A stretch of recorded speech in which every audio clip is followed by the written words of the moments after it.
Alright, let's get this loaded up.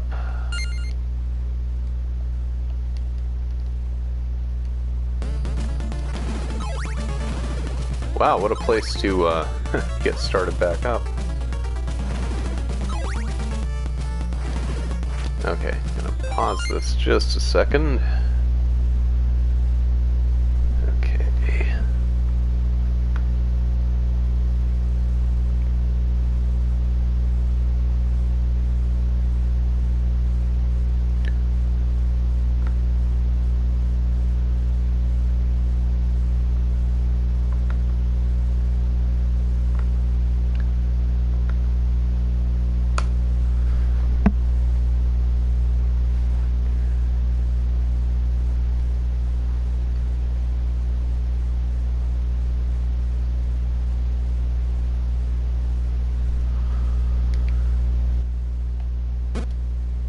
Alright, here we go.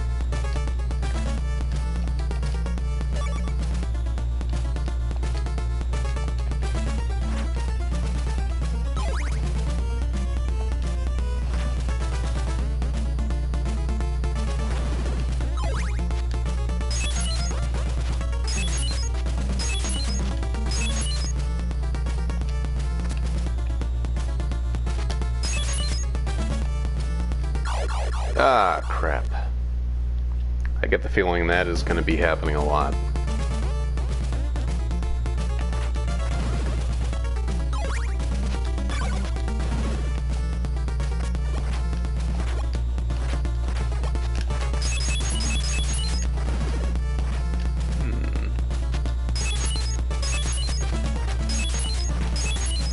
Oh, here we go, here we go.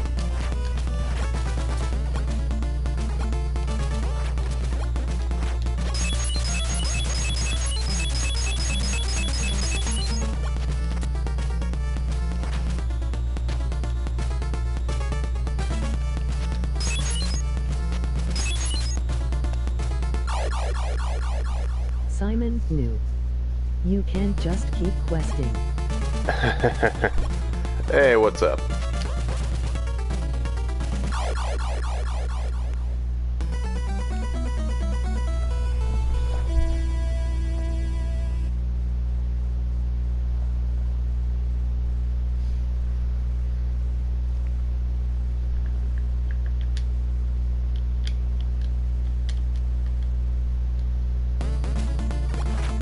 Bro needs to learn how to swim. You know, I'm gonna blame his I'm gonna blame it on his armor there.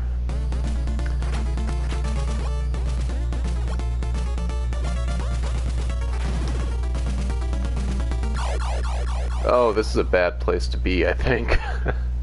Okay, let's see.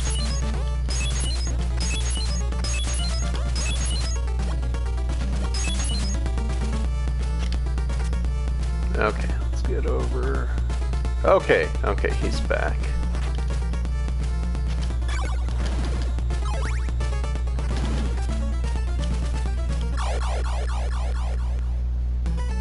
I'm sensing there's going to be a pattern with that tonight.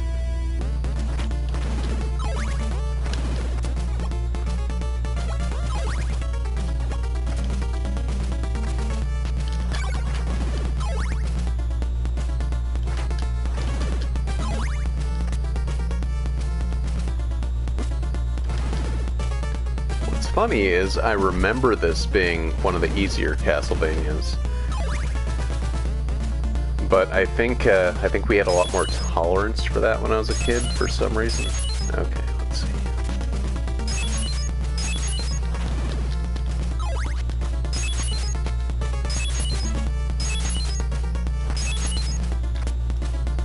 Oh no.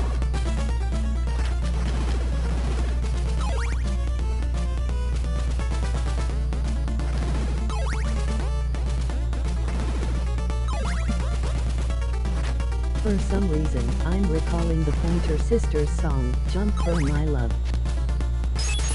You know, I don't think I know that song, but I'm probably gonna have to listen to it after the stream.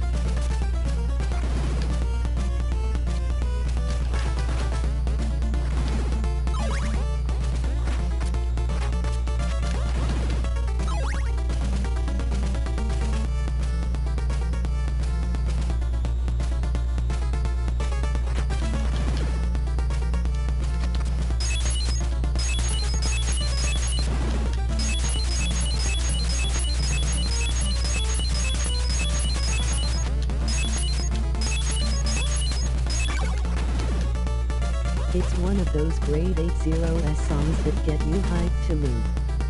Kinda like Huey Lewis in the News. Oh, I like Huey Lewis in the News.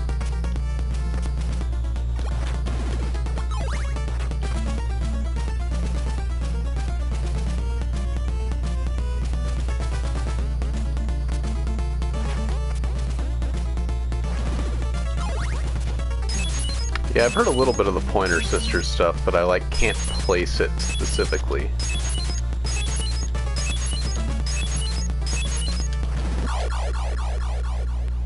Oof, that's rough.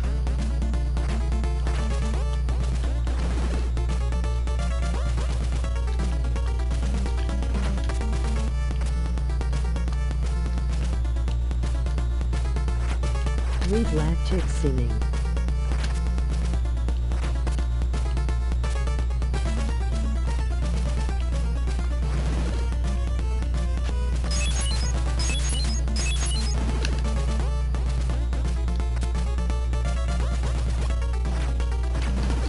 Yeah, were the Pointer Sisters the ones that did the "I'm So Excited" song from National Lampoon's Vacation?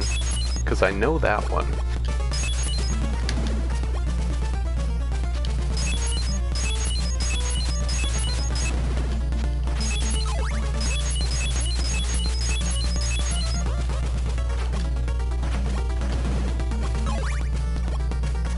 Yes. Hey, awesome, I actually do know something. A symbol of evil will appear when you strike the stake.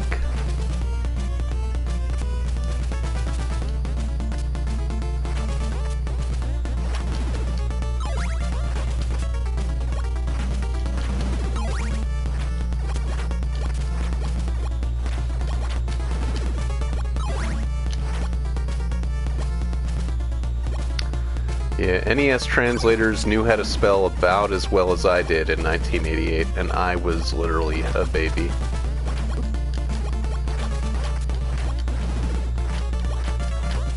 But honestly, I think that's part of the charm.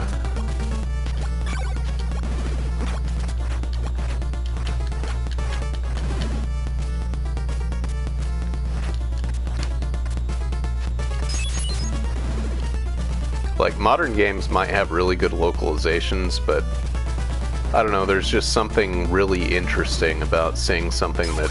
Tried playing original NES Metroid, since I'm playing Metroid Dread for my channel. I got wrecked over and over again. Oh yeah, I had the original Metroid in the, when Nintendo released a bunch of their old games on Game Boy Advance, I did have the original Metroid, and I never got very far in it.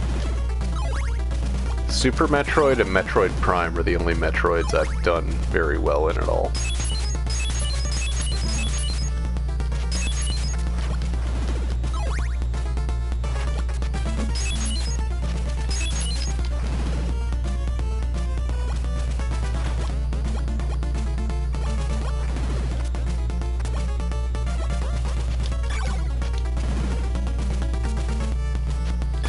Prince of Persia Lost Crown released this year had either completely awful translations from Persian or had terrible quality control on all. Maybe a little of both. I mean, that's a Ubisoft title, right?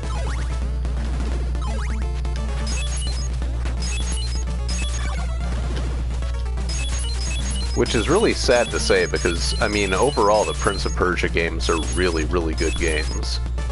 Ubisoft, yes.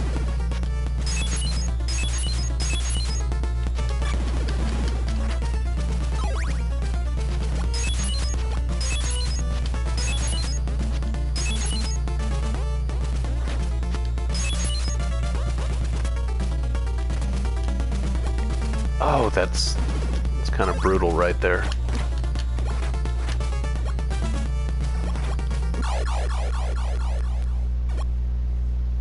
But, like, I don't think there's any Prince of Persia game that, like, is legitimately a bad game.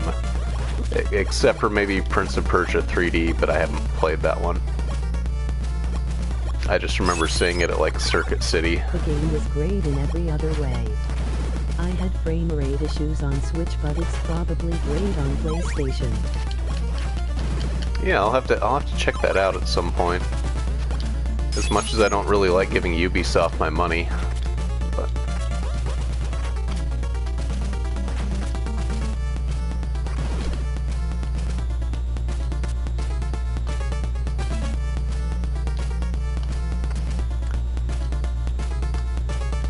it's on sale now.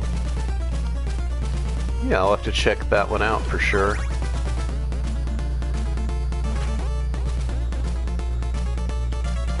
Probably won't return to full price.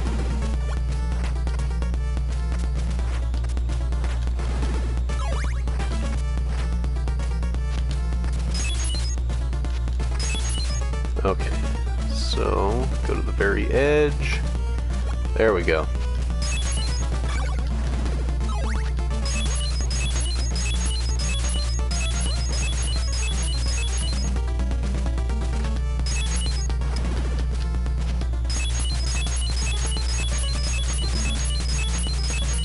This was the first one to use legitimate Persian mythology in the game, at least 3 great twists in the plot too. Oh, that sounds pretty cool. I mean, I've always liked the setting of the Prince of Persia games. I never really thought that hard about the mythology.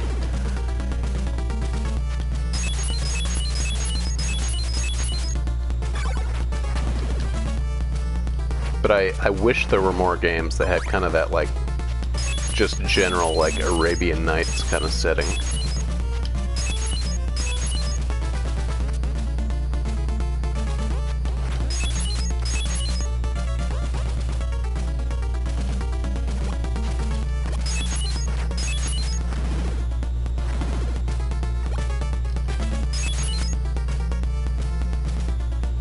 Alright.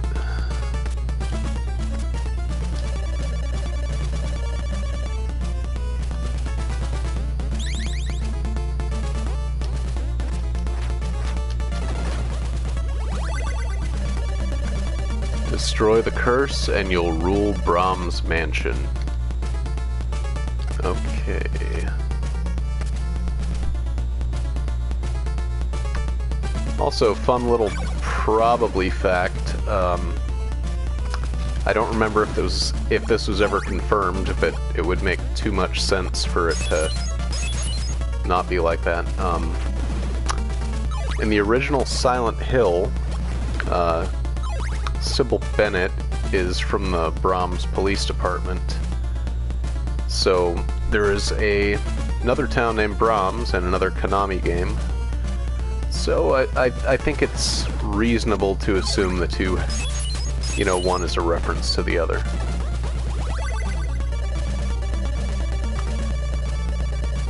A flame flickers inside the ring of fire. This one was more of a Metroidvania than any of the previous ones. The boss fights get a little tough, and there are several platforming shots.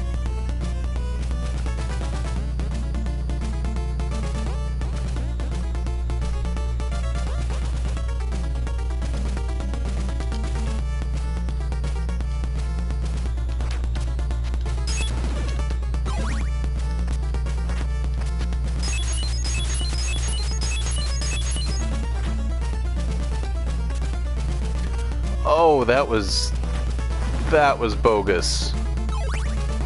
Oh my god, I cannot believe it does that to you.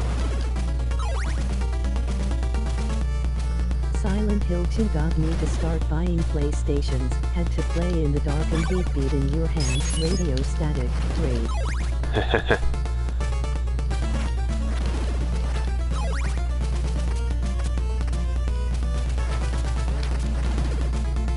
Yeah, believe it or not, despite having an original PlayStation, my first Silent Hill game was Silent Hill Origins on the PS2, which is definitely not the best Silent Hill game, but I mean, it got me interested, so it can't be that bad.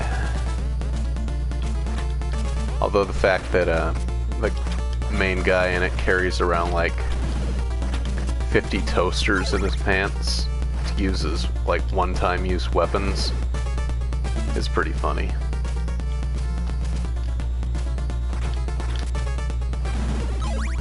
LOL.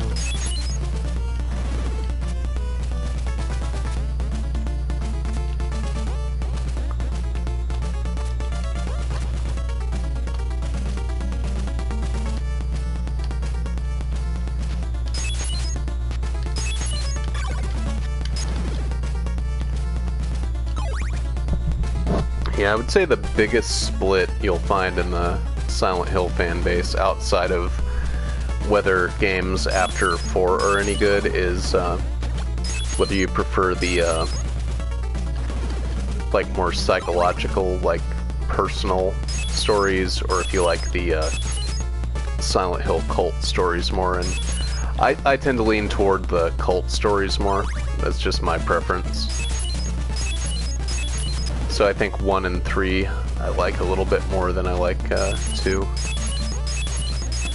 But that's just me.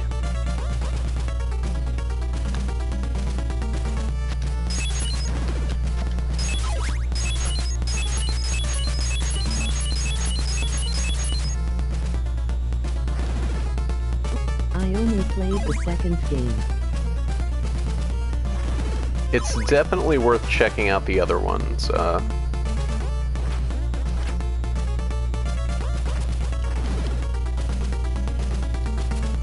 I think 3 in particular has aged really well. Although I will say that 3 does